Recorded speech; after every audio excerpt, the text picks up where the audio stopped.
I was out for dinner on a Sunday night with my family. When I got home, there was a phone call that there had been a fire in the store. The fire department had broken the whole of the front material, front of the building, our facade, and came in and, of course, used an excessive amount of water on all the clothing that was hanging to approximately 2/3 of the store. And the water was about 11 inches of water on the floor, and all the lighting had been yanked out of the ceiling.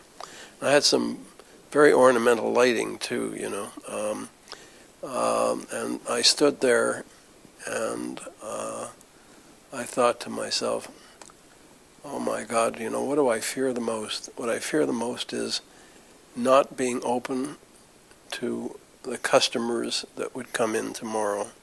I would lose touch with my customer, and that frightened me more than anything. So I got, the insurance people told me of people called Air Chem came in and sprayed some stuff around to get rid of the smoke smell. I got an electrician to come in and wire the ceiling with lighting that hung from the ceiling, with just crude light bulbs. And I had the water pumped out by some people. The whole floor had heaved up, et cetera, et cetera. So all of it was, you could shovel it all into one big mound, et cetera, et cetera. And I called Reed Bell and told him, we don't have a store for Tuesday,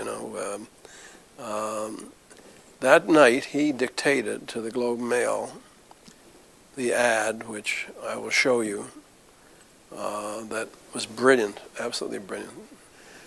And it invited people in to come in and see, what clothing looks like that has been subjected to 500 degrees of heat, and shoveled all the clothing into one big heap.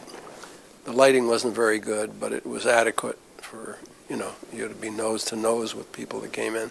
Never closed the door, open for business the next day. There I made a quick arrangement with one of my vendors to make made-to-measure suits, same way I went into the business. And what we did was, when we opened the doors, people came in out of curiosity to see this mound of stuff that had been swept in. And we were shaking hands with people and welcoming them to our store. And some of the regular customers agreed to having their suits made. Some new customers, new prospects, became customers that we made suits for. I went to work immediately with a firm in New York to redesign the store. And that was in May, Father's Day. I remember that very clearly. And when we opened for business in the beginning of September, I had bought back the whatever smoke damage merchandise there was that was saleable under closed tender. I had to outbid another salvage company, even though it was in the insurance company's best interest. And for me to buy the merchandise, that was the rule, and that was it. So I bought it, and Reed did an ad that shows a man in a partially burnt garment, and it's a brilliant ad. You have to see it. And the ad ran. We opened for business that day. As I came around the corner, I remember, to open the store, there were a lineup of men all the way along the street and down the street.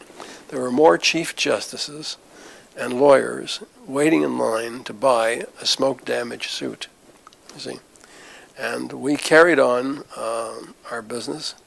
We had business interruption insurance, so that our profits were guaranteed. Okay, but I was not going to lose any momentum, and I maybe couldn't define it at the time for you, but we had taken advantage out of catastrophe.